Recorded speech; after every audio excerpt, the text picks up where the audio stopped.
Look at our families today. Many people say that our families are divided or are separated, or there is, because they don't love each other. Open your ears. I don't believe it. Don't tell me you love something and that love died for you. Because of sin, we have what we have in the family. Because if you really love somebody, you don't want that somebody to go. And so you are going to do the best you can to try to meet the other person halfway or all the way. You are going to find time to go to counsel. You are going to find time to sit down and talk. You are going to find time to tell the other person how much you love him or her. But because we have sinned, we are so proud. We have stiff-necked heart. And that's why we do not have that union that we used to have in our marriages today. They enter into that marriage because everyone is doing so. And then, when things come to a head, it is too late. The problem needs to be solved when it begins to appear. You cannot leave 4 or 5 years to go. Don't tell me that you are going to solve any problem. When you are seeing the problem coming to a head, you seek a lawyer, don't seek God. You get that?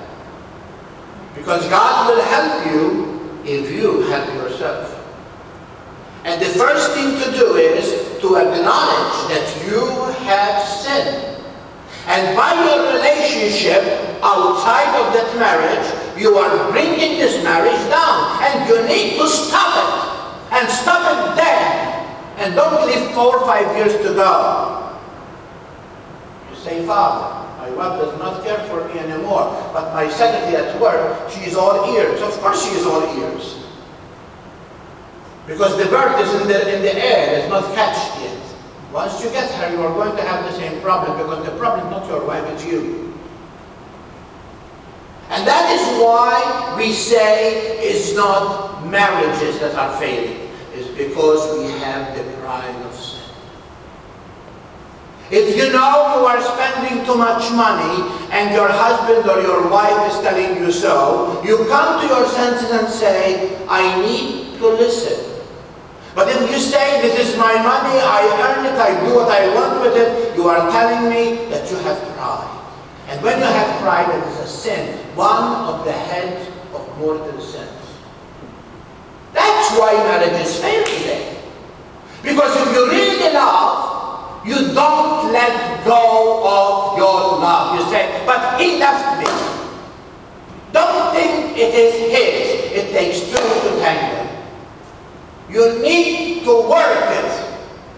Don't think that deacon or myself or sister is saying that our vocation is easy. You need to really always be on guard. Because we are humans like you have. We are not made out of other form.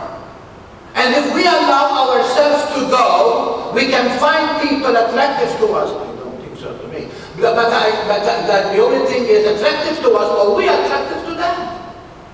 And if you are not prayerful, and you are not renew yourself as a consecrated person, you will fall like Mary and Joseph and anyone falls. We need to acknowledge sin. And when sin is acknowledged, then we are going to see a lot of change around. Look at the sin of abortion. What do you think the sin of abortion is all about? The sin of abortion is because I am immature, but I want the cake and eat it. And then when I found out that my girlfriend, my wife had a child that I did not plan for, I want to do another evil and destroy the life of that child. You tell me that's not sin? You can scream how much you want that you are pro-life and pro-choice and pro-this. If you do not acknowledge the fact that we are sinful people, that's why we said at the Mass, I confess that I have sinned. And they acknowledge with sincerity in front of God, and they ask you for your mercy, Lord. Don't think for one moment that I do not have those same inclination. I speak for myself. All of us are in the same boat. And you need to say to yourself, I need to really see a spiritual director. I need to see my confessor. I need to let go of this attitude, of this relationship, of this situation. And when you do so, then you are going to solve a lot of problems. Sin was the cause to bring God to this world. And do you know what He did for us there? He put Himself on that cross for one reason: to forgive yours and my sins. If God loves us so much that He wants to destroy the power of evil and He has made victory over evil, why are we still continue to persist in our sinfulness? So our love for God is not true. That's why St. John said, you cannot be a sinner and lover with God. How can you love somebody and hurt him at the same time? You can't do that.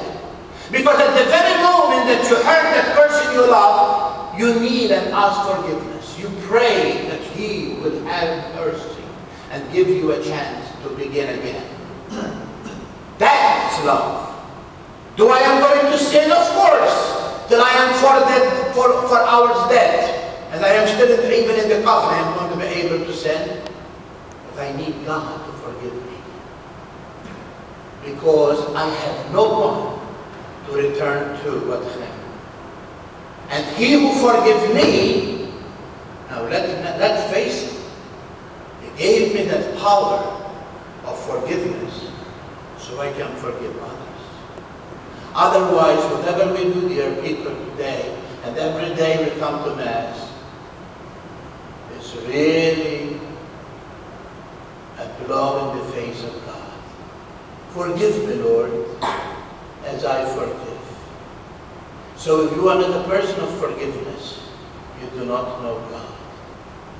And if you know God, the only word you need to know and to really practice is love. Because where there is love, there is God. Where there is no love, there is no God. Where there is forgiveness, you become a disciple of the Redeemer, who come to forgive us. Forgive them, Father, for they don't know what they are doing. Peter, not only once, but 7 times, 70 times, to forgive your brother and sister. Don't act like the older brother who said, Father, I never disobey you, and you never give me a kid of a goat to celebrate with my friends.